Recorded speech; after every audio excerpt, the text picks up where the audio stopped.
एमसीसीको बारेमा केपी शर्माज्यू जाँदै किनभने तपाईँले भन्नुभएको थियो त्यहाँ पार्लियामेन्टमा एमसीसी ल्याऊ यदि पार्लियामेन्टमा एमसीसी आयो भने शेरबहादुरद्वारा तपाईँको बिचमा एउटा केमिस्ट्री मिल्यो भने फेरि पनि तपाईँलाई थाहा छ 2054 सालमा तपाईँले हेर्नु भएको छ नि त वामदेव गौतम सरकार हुनुहुन्थ्यो वामदेव गौतम बाहिरिनु भयो तपाईँलाई सरकार लिएर के अरे त्यतिखेर केपी शर्मा ओली माधव नेपाललाई लिएर गिरिजाप्रसाद कोइरालाले सरकार बनाउनु भयो चुनावमा जानुभयो अहिले शेरबहादुर देउवाले फेरि एमसी पारित गर्न सक्नु भएन र तपाईँको साथ चाहियो पारित गराउनको लागि भनेर प्रस्ताव ल्याउनु भयो भने तपाईँ शेरबहादुर देउवासँग सहकार्य गरेर एमसी पारित गराएर निर्वाचनमा जान तयार हुनुहुन्छ अर्ली इलेक्सनको पक्षमा एमाले हो। एमसीसी जस्तो कुरा सडकमा यत्रो उठ्याएको छ। एमसीसी गर्ने पार्टीहरू नेपाली कांग्रेस र माओवादी केन्द्र दुईटा सरकारमा छन्। गठबन्धनका मुख्य नायके एउटा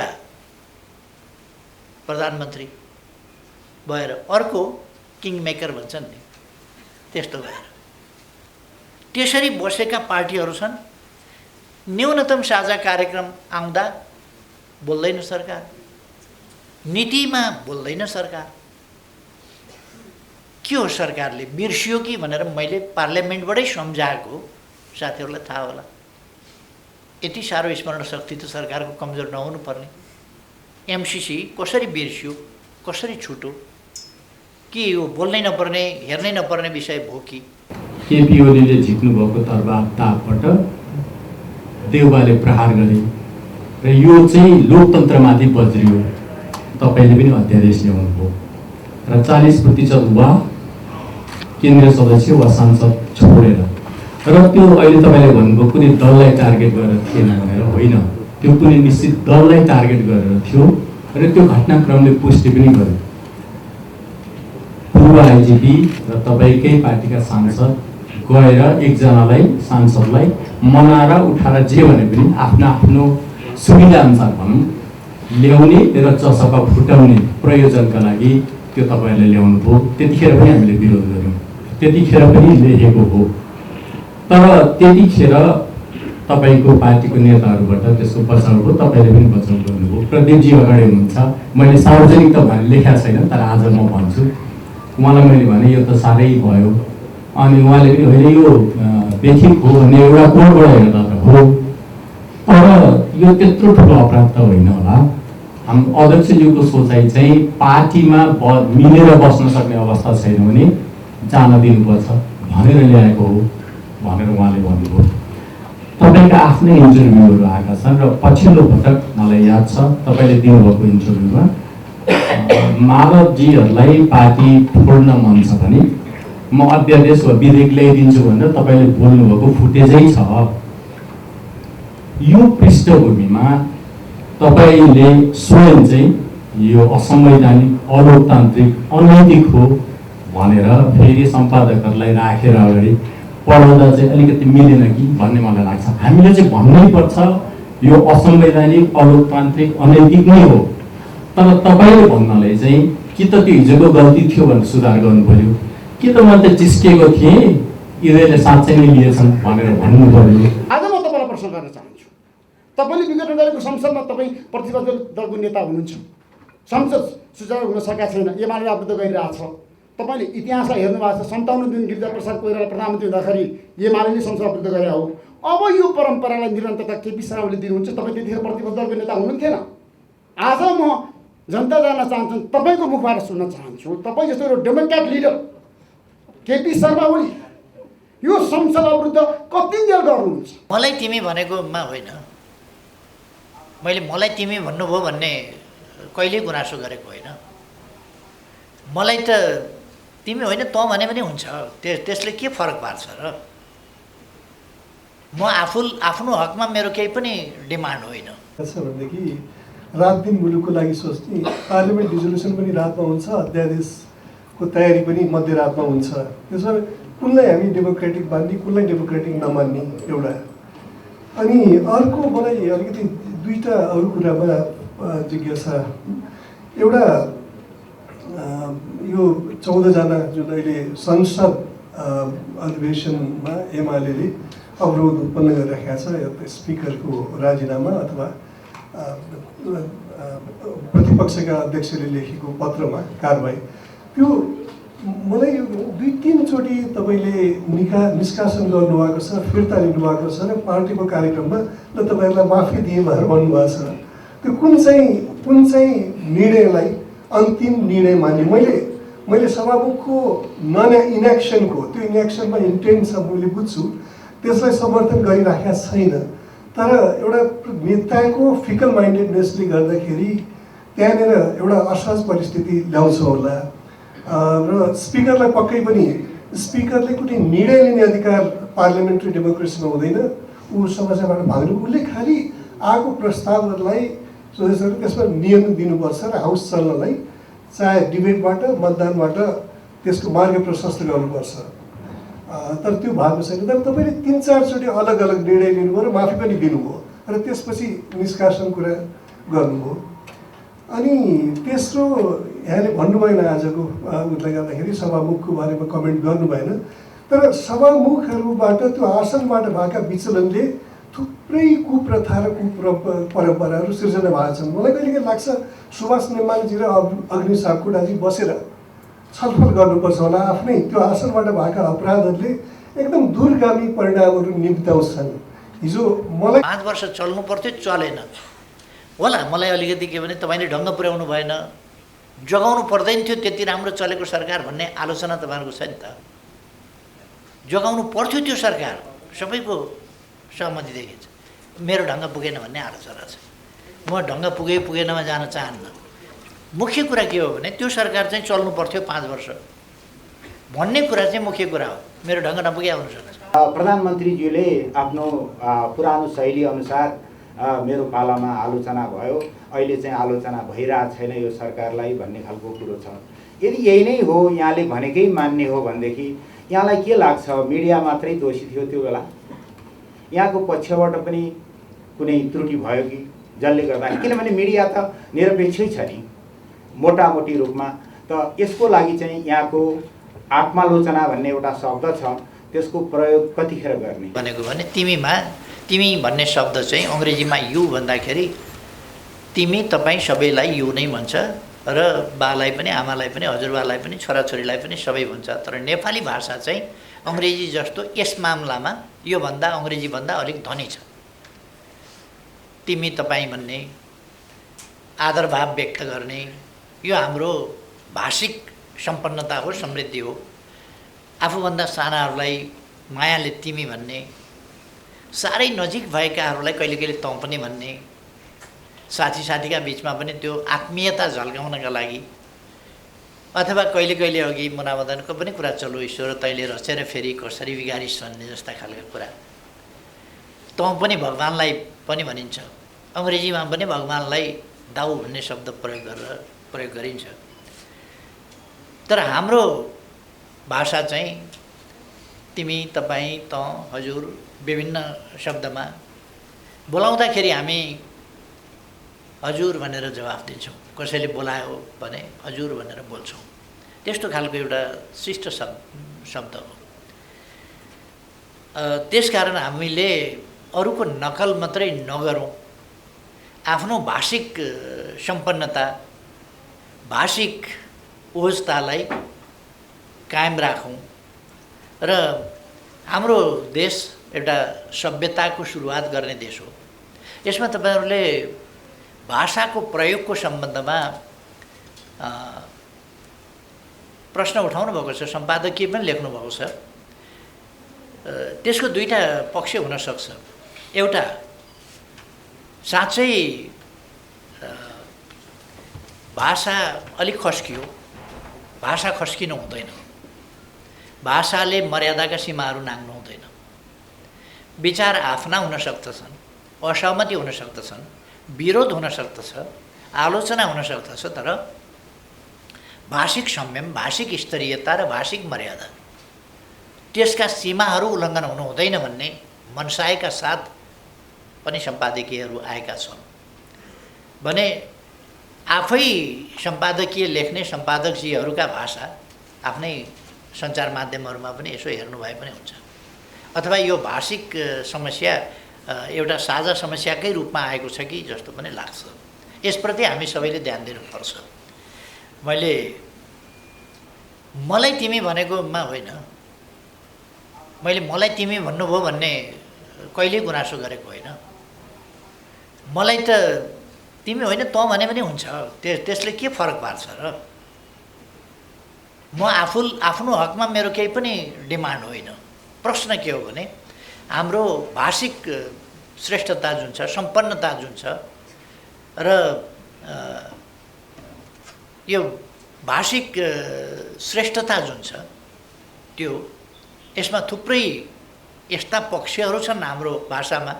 धेरै ठुलो जनसङ्ख्याले बोल्ने भाषा होइन यो, तर यसमा निपात शब्दहरू जस्ता, अनुकरणात्मक शब्दहरू जस्ता र आदरार्थी शब्दहरू जस्ता यस्ता थुप्रै कुराहरूले हाम्रो भाषालाई समृद्ध बनाएको छ। त्यतापट्टि हामी यस समृद्धिलाई बचाउँ भन्ने कुरा हो। साहित्यमा प्रयोग हुनु बेग्लै कुरा हो। साहित्यमा बाको बारेमा लेख्दा तिमी, आमाको बारेमा लेख्दा तिमी, हाम्री हजुरआमा यस्तै थिइन्, हाम्रा हजुरबा यस्ता थिए, हजुरबाले यसो भन्थे, हजुरआमा यसो भन्थिन्, त्यस्तो पनि लेखिन्छ। तर त्यो साहित्यमा हामी बोलीचाली हाम्रा व्यवहारहरूमा गरिन्छ भने त्यस्तै सञ्चार जगतले पनि हाम्रो भाषिक सम्पन्नतालाई अङ्ग्रेजीको नकल गरेर बिर्सिनुमा गर्व नमान्दा हुन्थ्यो कि भन्ने मेरो आग्रह हो। त्यसमा मेरो कुनै जिद्दी छैन। तपाईँहरूको अब यो हामीले गरेको नकलै हो, अङ्ग्रेजीको नकलै हो। तिमी तिमी तिमी सबै तिमी, यो हाम्रो भाषाको मर्यादा अनुसार चाहिँ होइन भन्ने मात्रै मेरो कुरा हो। यसमा हामी सबैको एउटा साझा कुरा हो। साहित्य जस्तै सञ्चार माध्यम पनि साहित्यकै स्तरमा हो भन्ने हो भने सञ्चार माध्यम र साहित्यमा फरक छ। भगवानको भजन र पत्रकारले गर्ने टिप्पणी फरक कुरा हो भन्ने मात्रै कुरा हो। यसप्रति भगवानको भजनमा तँ पनि चल्छ, पत्रकारले गर्ने टिप्पणीमा अलिक चल्दैन कि? यदि कुनै भाषामा अङ्ग्रेजी जस्तो ठुलो भाषामा अलिक त्यस्तोमा तँ पनि चल्या भए हामी नकल गर्थ्यौँ कि? तर तिमी चल्या हुनाले त्यसको नकल गरेका छौँ। नगर्दा हुन्थ्यो कि जस्तो लाग्ने मेरो विचार हो। हाम्रो समाजलाई, हाम्रा राम्रा पक्षहरूलाई चाहिँ जोगाएर राखौँ भन्ने मेरो एउटा आग्रह हो। यसमा अरू धेरै केही भन्दिनँ। अदालतको फैसला मान्नु पनि पर्छ र बेठिक छ भने वा बेठिक लाग्दाखेरि पनि विरोध गर्न सकिन्छ। तपाईँहरूलाई थाहा छ सत्यभन्दा ठुलो केही हुँदैन। सत्यभन्दा ठुलो अदालत पनि हुँदैन।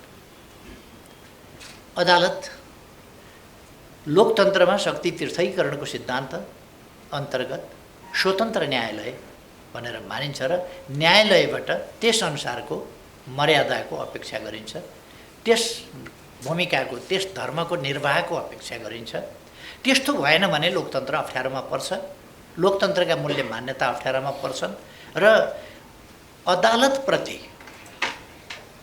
जनताको मनमा विश्वासको कमी भयो भने, अदालतप्रति मर्यादा भाव जनतामा कमजोर भयो भने शक्ति पृथकीकरणको सिद्धान्त र लोकतन्त्र कमजोर हुन्छ कि भन्ने चिन्ता हो।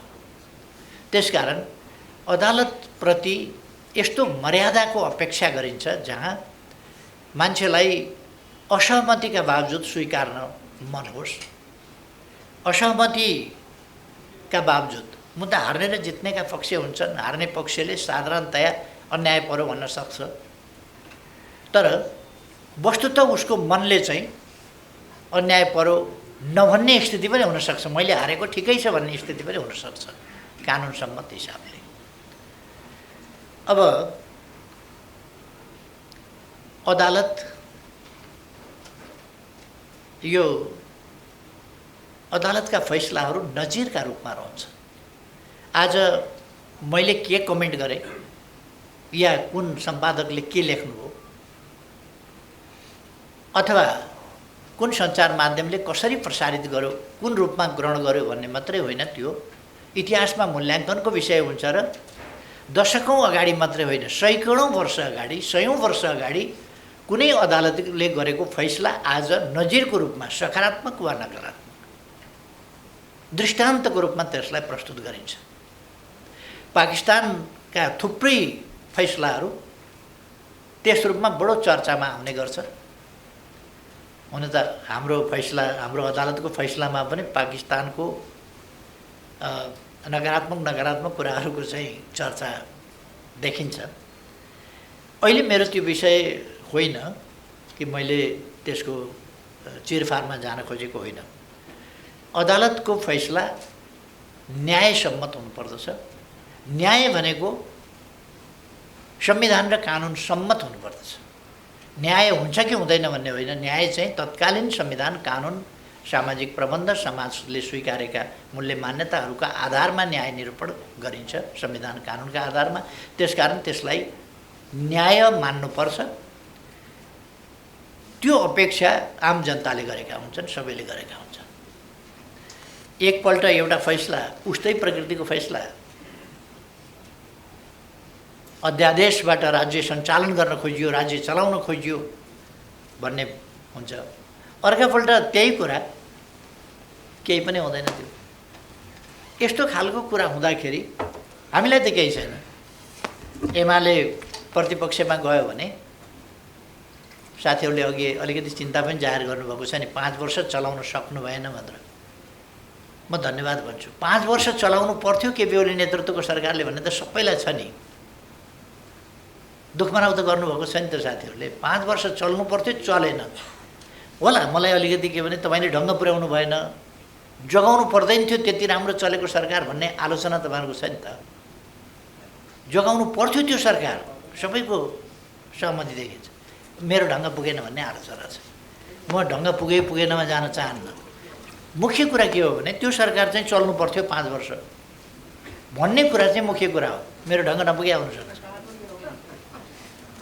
अब अदालतको फैसलामा असहमत हुन सकिन्छ र आलोचना गर्न सकिन्छ, तर सम्मानित अदालतप्रति लोकतन्त्रमा फेरि पनि यस्तो सम्मान चाहिँ गरिन्छ जहाँ त्यो फैसला कार्यान्वयन चाहिँ गरिन्छ। फैसला मान्ने, फैसलाको कार्यान्वयन गर्ने र यसैस कारणले चित्त बुझेन, यसैस कारणले फैसला गलत छ भन्न पाउने, यो लोकतन्त्रको मूल्य मान्यता अन्तर्गतको पनि कुरा हो र त्यो न्यायसङ्गत कुरा पनि हो। आफ्नो कुरा पनि भन्न पाइने र अदालतको फैसलालाई मान्ने पनि। हामीले अदालतको फैसलालाई मानेका छौँ, मान्ने गरेका छौँ र लोकतन्त्रमा अदालतले कहिले कहिले गलत फैसला गर्छ। जस्तो परमादेशको फैसला गलत गर्यो। यो आजका लागि मात्रै भनेको होइन मैले। हिस्ट्री विल जज। भोलि इतिहासले मूल्याङ्कन गर्नेछ, यो संविधान सम्मत भएन। तर पनि लोकतान्त्रिक प्रणालीमा शक्ति पृथकीकरणको सिद्धान्तमा स्वतन्त्र न्यायालयका रूपमा फैसला जस्तोसुकै आए पनि मानिन्छ। यो आफ्नो मर्यादा, जनताको नजरमा आफ्नो मूल्याङ्कन र जनताको अदालतप्रतिको विश्वासको रक्षा गर्ने काम सबैको हो। त्यसमा पनि अदालतको मुख्य रूपमा हुन्छ। मैले त्यति मात्रै यसमा भन्न चाहन्छु।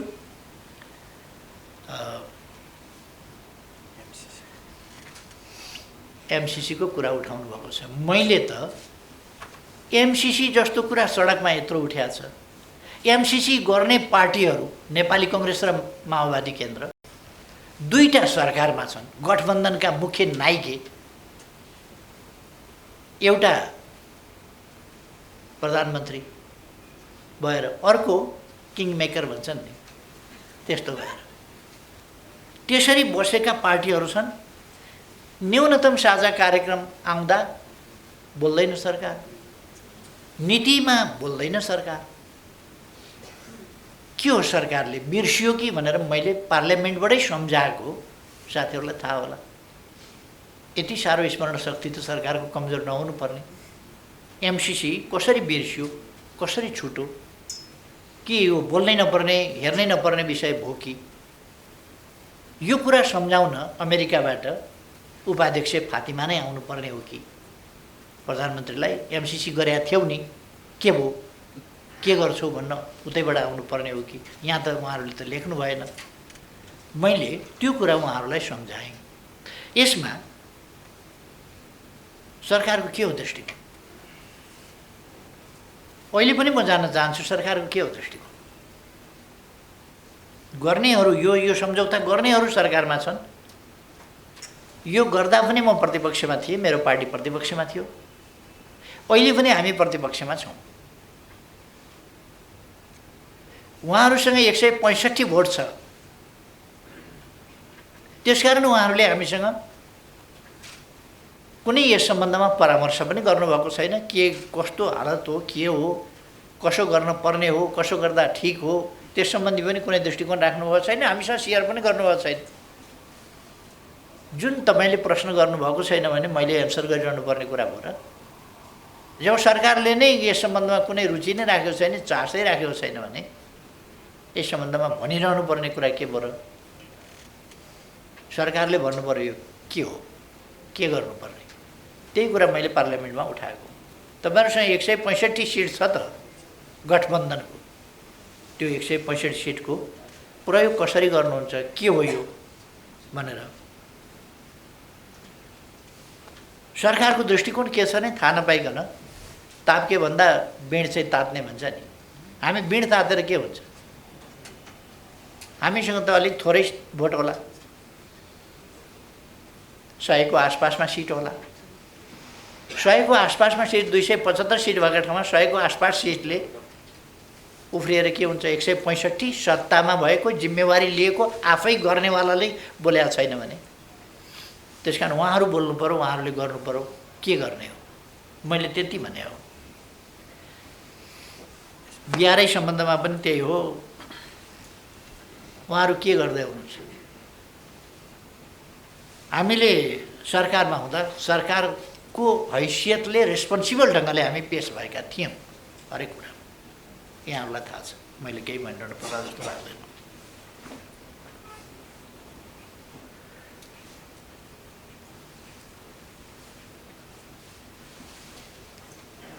जनताको बहुदलीय जनवादको बारेमा प्रश्न उठाउनु भएको छ। जनताको बहुदलीय जनवाद जड विषय होइन, यो गतिहीन एउटा जड सिद्धान्त होइन, यो गतिशील सिद्धान्त हो र यो समयानुकूल ढङ्गले आवश्यकता अनुसार परिमार्जित र विकसित हुँदै जान्छ। अहिलेसम्ममा थुप्रै कुराहरूमा यो परिमार्जित र विकसित भएको छ जनताको बहुदलीय जनवाद। 49 सालमा हामीले महाधिवेशन 5औं महाधिवेशनमा यसलाई सूत्रीकृत गर्दा जे कुराहरू थिए त्यसभित्र वा जे कुराहरू हामीले त्यति बेला विकसित गरेका थियौँ त्यो त्यति बेला विकसित भए जति मात्रै कुरा होइन, त्यो पछिसम्मका लागि त्यसले एउटा दृष्टिकोण दिएको थियो, एउटा चिन्तन दिएको थियो। हो त्यो चिन्तनबाट अगाडि बढ्छ। रेल बनाएपछि तपाईँले 100 किलोमिटर मात्रै लिक ओछ्याएको छ भने 100 किलोमिटर जान्छ, 1000 किलोमिटर ओछ्याइसक्नुभयो भने त्यही रेल 1000 किलोमिटर अगाडि पनि जान्छ। त्यसकारण 100 किलोमिटर हुँदा बनेको रेल भन्ने कुरा चाहिँ त्यति महत्त्वपूर्ण हुँदैन। कति लिक छ त्यतिमा दौड्न सक्छ त्यो। त्यसकारण जनताको बहुदलीय जनवादको सम्बन्धमा, यसको विकास सम्बन्धमा, यसको परिमार्जन सम्बन्धमा स्वाभाविक रूपमा यसको विकास कसरी हुँदै आएको छ चर्चा हुन्छ र यसले अब समाजवाद उन्मुख जो नेपालको संविधानले भनेको छ त्यो समाजवाद उन्मुखलाई कसरी परिपूर्ण गर्छ। जनताको बहुदलीय जनवादको सम्बन्धमा कुनै कन्फ्युजन हुनु हुँदैन। यो पोलिटिकल डेमोक्रेसी मात्रै होइन, धेरै ठाउँमा मैले भनेको छु पोलिटिकल डेमोक्रेसी मात्रै होइन, यो सोसल इकोनोमिक कल्चरल एस्पेक्टहरू, क्लाइमेट सम्बन्धी, ह्युमन राइट्स सम्बन्धी अरू विभिन्न विषयहरू समेत समेटिएको विषय हो। त्यसकारण यो एकपक्षीय होइन, बहुआयामिक बहुपक्षीय छ र यो समाजको समग्र समाजको परिवर्तनको एउटा सिद्धान्त हो, परिवर्तनको एउटा बाटो हो। तसर्थ यो अवश्य महाधिवेशनको विषय हुन्छ र महाधिवेशनमा यस सम्बन्धमा छलफल हुन्छ।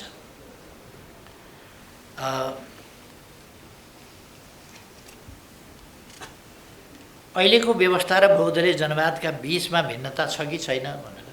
जनताको बहुदलीय जनवादका अंशहरू अहिलेको प्रणालीमा छन्।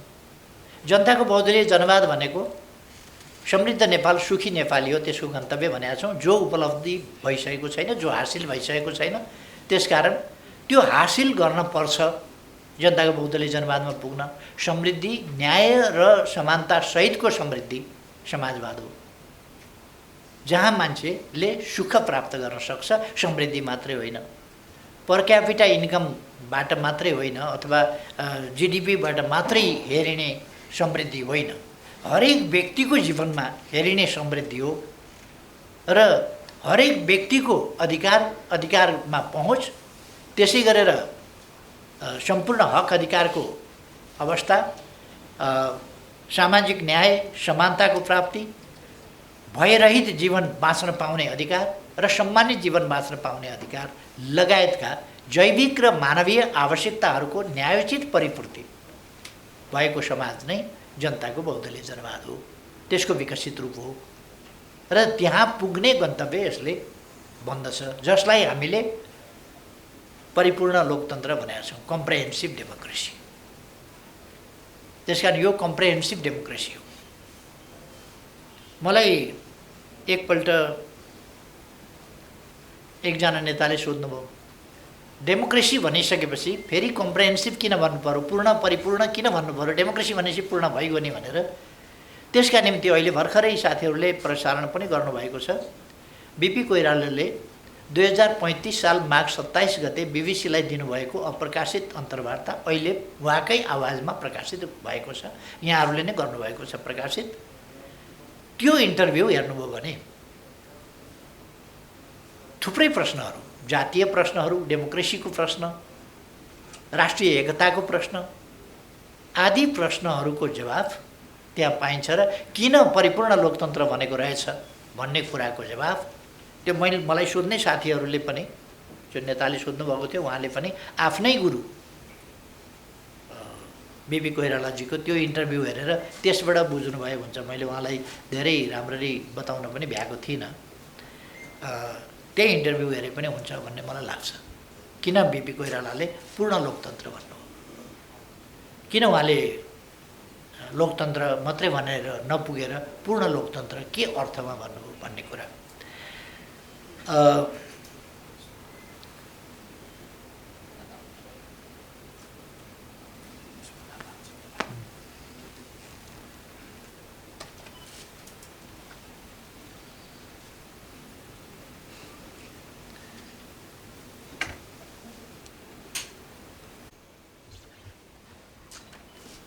आज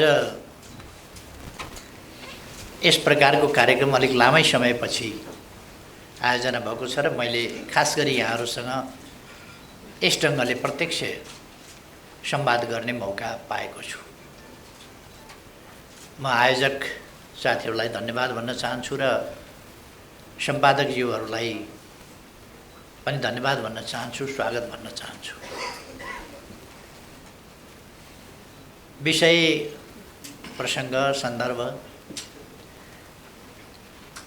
खेमलाल भट्टराईजीले राखिसक्नु भएको छ। हाम्रो पार्टीले महाधिवेशनलाई दुईटा महाधिवेशनको रूपमा, एउटा नेतृत्व चयनको महाधिवेशन, अर्को विधि र नीति निर्माणको महाधिवेशन, दुई रूपमा विभाजित गरेको छ। यो महाधिवेशन अहिले जो हामी 15, 16, 17 अश्विन 2078 मा गर्दैछौँ, यो पार्टीका नीतिहरूको निर्माण र पार्टी सञ्चालनका विधि अर्थात् विधान सम्बन्धी प्रश्नहरू, सङ्गठनात्मक प्रश्नहरूको सम्बन्धमा महाधिवेशन हुनेछ। जुन नीति अन्तर्गत र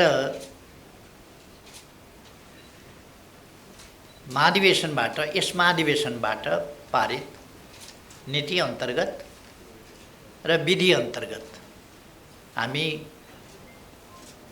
आगामी मङ्सिरमा हुने पार्टीको 10औं राष्ट्रिय महाधिवेशन आयोजना गर्नेछौँ र त्यसबाट नेतृत्व निर्माण हुनेछ, नेतृत्व चयन हुनेछ। यहाँहरूलाई थाहा छ, नेकपा एमाले एउटा लोकतान्त्रिक पार्टी हो। लोकतन्त्रको सङ्घर्षमा यसले लामो समयदेखि असाधारण योगदान गर्दै आएको छ। लोकतन्त्र प्रणालीको रूपमा मात्रै होइन, लोकतन्त्रलाई पद्धति र प्रक्रियाको रूपमा पनि। लोकतन्त्र समयानुकूल व्याख्या होइन, लोकतन्त्र मूल्य मान्यताका आधारको व्याख्या। त्यसमा नेकपा एमाले विश्वास गर्दछ र तदनुसारको अभ्यासमा विश्वास गर्दछ। तदनुसार नै यस महाधिवेशनले गहन छलफलका साथ दस्तावेजहरूमा छलफल गरेर निष्कर्षहरू निकाल्नेछ। जुन निष्कर्षहरू अनुसार आगामी दिनका लागि हाम्रो पार्टी, हाम्रा सिद्धान्तहरू कस्ता हुने, हाम्रो गन्तव्य के, त्यस गन्तव्यमा पुग्ने बाटो के,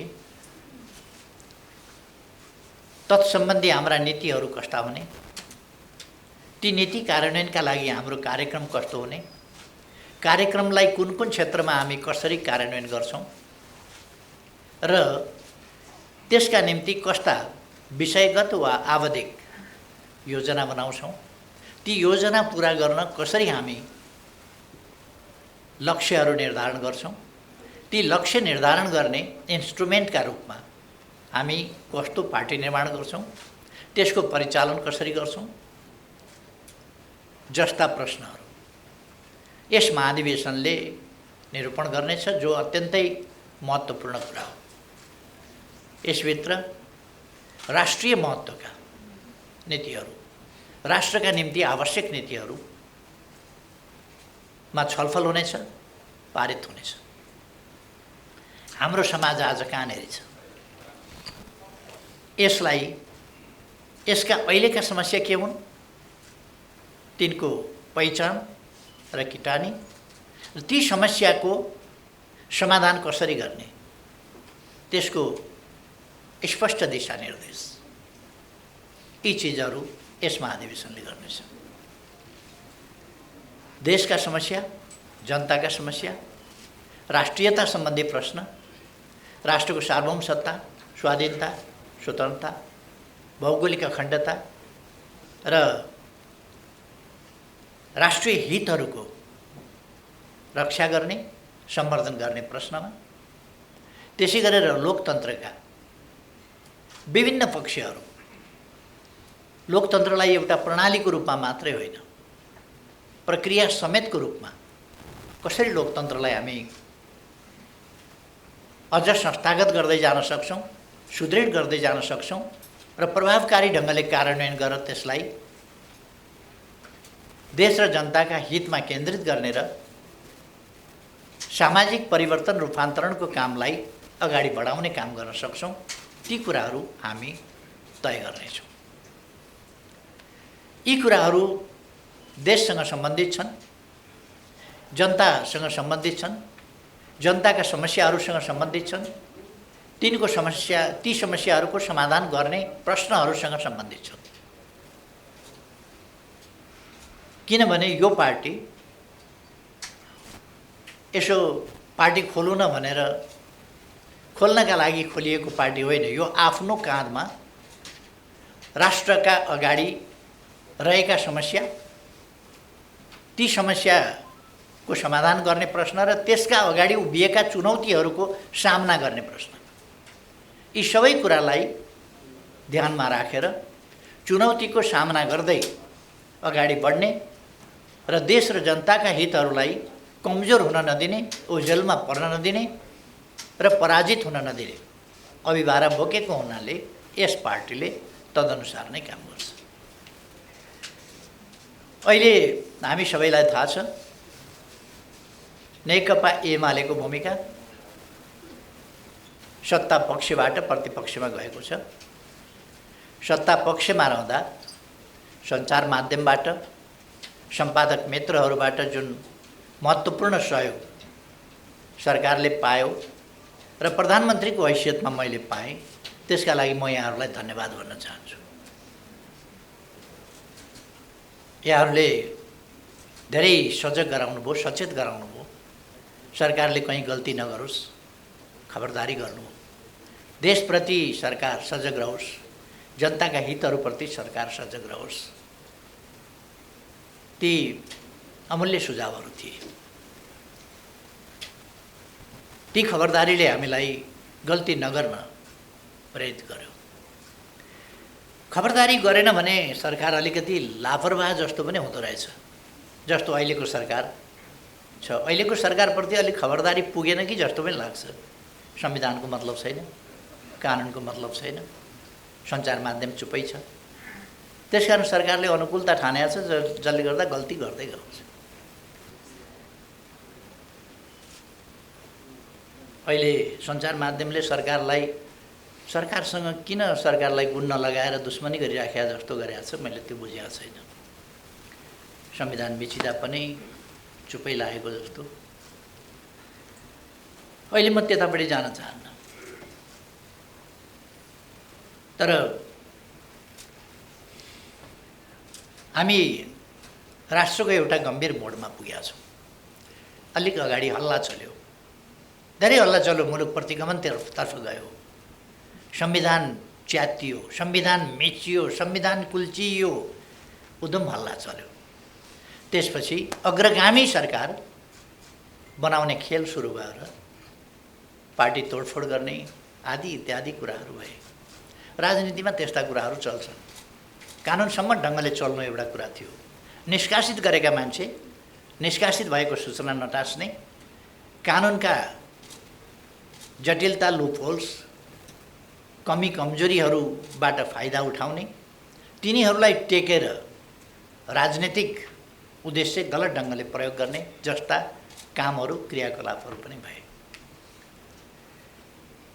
चलिरहेको संसद मध्यरातमा बन्द गर्ने र भोलिपल्ट बिहान अध्यादेश जारी गर्ने जस्तो संविधानको मर्म विपरीत, भावना विपरीत, सङ्घीय संसद नचलिरहेको अवस्थामा देशलाई तत्काल आवश्यक परेमा अध्यादेश जारी गर्ने हो। तर चलिरहेको संसद अचानक बन्द गरेर षड्यन्त्रपूर्ण ढङ्गले भोलि बिहानै तयारी प्रस्तावका साथ अध्यादेश ल्याएर, अध्यादेश ल्याइसक्दा निर्वाचन आयोगले त्यसको कार्यान्वयनका लागि नियमावली पनि बनाइसकेको छ। पहिले नै रेडिमेड उता पनि नियमावली पनि फुत्त निस्किन्छ। निष्कासित मान्छेहरूलाई निष्कासित मानिँदैन। 40%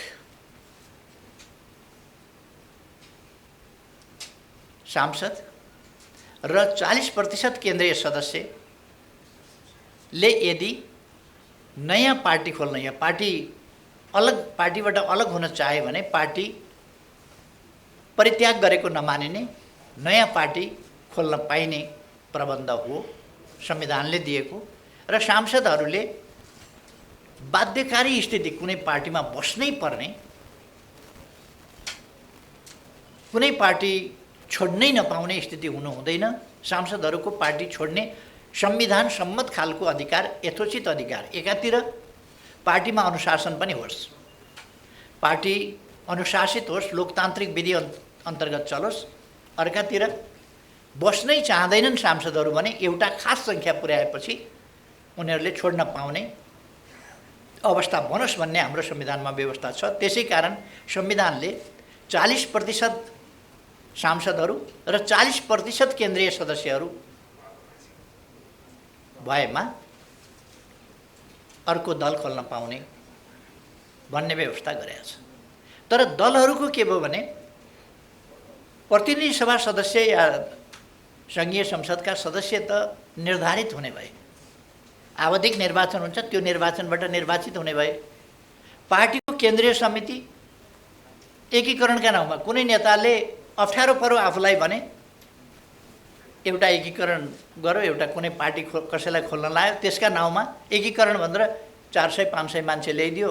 कहाँबाट 40% पुर्याउँछ? आफ्ना मान्छे नेताले थपिसकेपछि सभापतिले आफ्ना मान्छे 500 मान्छे थप्यो भनेदेखि 300 को कमिटीमा अर्को 200 मान्छे थप्यो भने के हुन्छ त्यहाँ?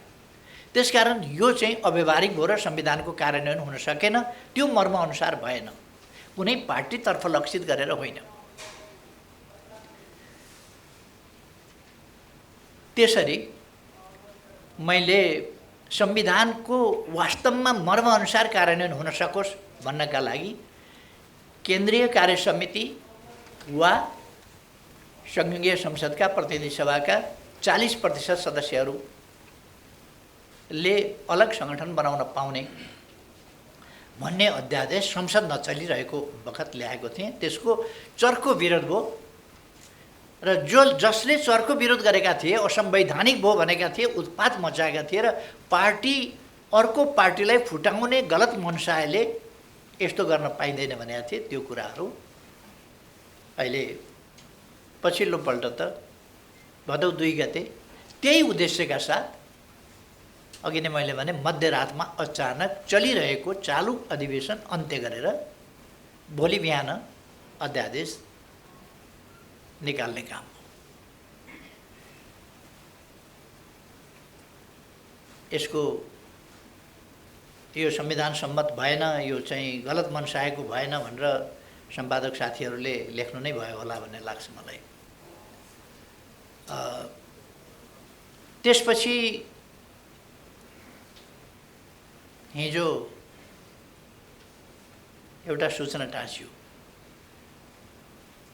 संघीय संसद चालू छ, अधिवेशन चालू छ। अधिवेशन चालू भएकै बखत अधिवेशनमा प्रतिस्थापन विधेयकको रूपमा अब संसदलाई जानकारी गराइएको छ र अधिवेशन चालू रहेको बेला त्यहाँ अधिवेशनमा त्यो विधेयक छँदैछ। त्यसको टुङ्गो अधिवेशनबाट नगरेर सूचना जारी गर्न लगाइयो। सूचना जारी गरेर अध्यादेश फिर्ता लिएको भनेर कानुन निर्माण संशोधन र त्यसको खारिजी संसदले गर्छ। संसद नचलेका बेला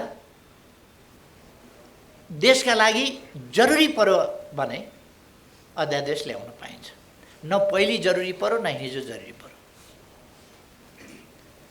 जरुरी परेको भए त संसद चलेका बेला त संसदमै ल्याउन सकिन्थ्यो। चलिराखेको संसद बन्द गरेर ल्याइयो।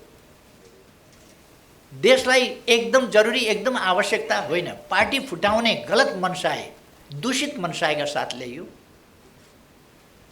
हिजो असंवैधानिक, गैरकानुनी, संसद छलेर, संसदको अवज्ञा अपमान गरेर सूचना मार्फत अध्यादेश फिर्ता बन्यो। कानुन निर्माणको कुरा, फिर्ताको कुरा यो संसदको बिजनेसको कुरा हो र प्रतिस्थापन, त्यसलाई रद्द गर्नका लागि अर्को कानुन चाहिन्छ। त्यो यतिकै फिर्ता मात्रै हुँदैन। त्यसलाई यसभन्दा अगाडि पनि जुन अध्यादेश जारी गरियो त्यसलाई रद्द गर्नु पर्यो भने पहिलेकै ऐन कायम रहने गरी अर्को अध्यादेशको व्यवस्था गर्नुपर्छ। तर पहिलेको ऐन कायम गरिने गरी सूचना जारी हुन सक्दैन, भएको पनि छैन। अथवा अहिले कहाँ गयो त? अब कानुन कहाँ गयो भन्दा सूचनाबाट, अध्यादेश होइन, सूचनाबाट अध्यादेश जारी गर्न पाइँदैन। सदन चालू छ, सदनको बैठक चालू छ, अधिवेशन चालू छ, सूचना जारी गर्न पाइँदैन, अध्यादेश जारी गर्न पाइँदैन, कानुन परिवर्तन गर्न पाइँदैन अध्यादेश मार्फत या कुनै मार्फत चालू भएका बेला। त्यसै कारण अस्ति 12 बजे राति अन्त्य गरिएको थियो। त्यही कानुन, त्यही सदन छल्ने प्रयोजनका लागि अहिले त्यस ढङ्गले ल्याइयो, जसको हाम्रो पार्टीलाई क्षति छ कि छैन, नाफा छ कि नोक्सान छ भन्ने हिसाबले, कुनै पार्टीलाई फाइदा छ कि छैन भन्ने हिसाबले होइन। संविधानको कार्यान्वयनको सन्दर्भमा, लोकतन्त्रका मूल्य मान्यताको सन्दर्भमा, कानुनको कार्यान्वयनको सम्बन्धमा, कानुन कार्यान्वयनका प्रक्रियाको सम्बन्धमा, संसदीय मर्यादाको सम्बन्धमा बहुदलीय संसदीय परिपाटीको सम्बन्धमा ती सबै नर्म्सहरू भत्काएर स्वेच्छाचारिताको पनि हक। अब कुनै बार बन्देजै रहेन।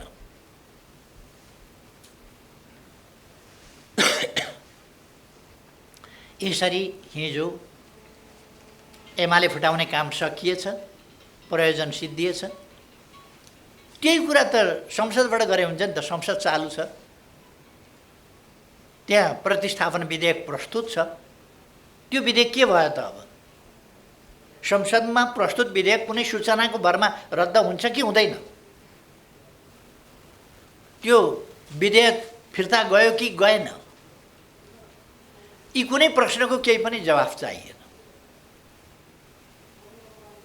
गठबन्धनले जे गरे पनि उचितै हुने खालको एउटा सोच, जो लोकतन्त्रभित्र लोकतन्त्रको परिभाषामा पर्दैन। हाम्रो चिन्ता लोकतन्त्रको भविष्यप्रति हो, लोकतान्त्रिक प्रणालीको भविष्यप्रति हो। लोकतान्त्रिक प्रणाली यदि प्रक्रियाहरू कमजोर हुँदै गएर प्रक्रियाले प्रणालीलाई शिथिल बनाउँदै लग्यो भने, यदि प्रणाली कार्यान्वयन गर्ने प्रक्रिया भएन भने, संविधान कार्यान्वयन गर्न कानुन चाहिन्छ, कानुन कार्यान्वयन गर्न नियमावली चाहिन्छ। त्यसै गरेर प्रणाली आफै मात्रै चल्दैन। प्रणालीलाई सञ्चालन गर्नका लागि प्रक्रियागत पक्षहरू हुन्छन्, पद्धतिगत पक्षहरू हुन्छन्। पद्धति प्रक्रियाका पक्षहरूबाट प्रणाली ध्वस्त पार्दै लगियो भने प्रणाली प्रणालीको रूपमा जीवित रहन सक्दैन। दुनियाँमा किन लोकतन्त्र पटक पटक असफल हुन्छन्? हाम्रै देशमा किन असफल भएको छ पटक पटक? किन हाम्रै देशमा प्रतिगमन भएको छ पटक पटक? हुन त यहाँ मनलाग्दी प्रतिगमन शब्दको दुरुपयोग गर्ने गरिएको छ। प्रतिगमन शब्दको दुरुपयोग जनादेशका लागि जाने कुरालाई पनि प्रतिगमन भन्न थालियो। जनादेशका लागि जाने कुरालाई पनि प्रतिगमन भनेपछि त अग्रगमन भनेको के हो? संसदलाई पङ्गु बनाउनु, कुनै काम नगर्नु, मन्त्री परिषदलाई पूर्णता दिन नसक्ने, 2.5 महिनासम्म पूर्णता दिन नसक्ने जोडजामको सरकार बनाएर देशको अमूल्य समय, तीव्र गतिमा विकास भइरहेको वर्तमान दुनियाँको यो समय, यसलाई बर्बाद गर्नु अग्रगमन हुन्छ। त्यतापट्टि पनि म अहिले जान चाहन्न। जे होस्, अहिले हामी सबैलाई थाहा छ, एउटा जनादेशको सरकार होइन, परमादेशको सरकार छ। राष्ट्रपतिका अधिकार राष्ट्रपतिले विचार गर्नुपर्ने कुरा, राष्ट्रपतिले प्रधानमन्त्री नियुक्त गर्ने कुरा परमादेशबाट नियुक्त भएको स्थिति छ। अहिलेका लागि आनन्द छ।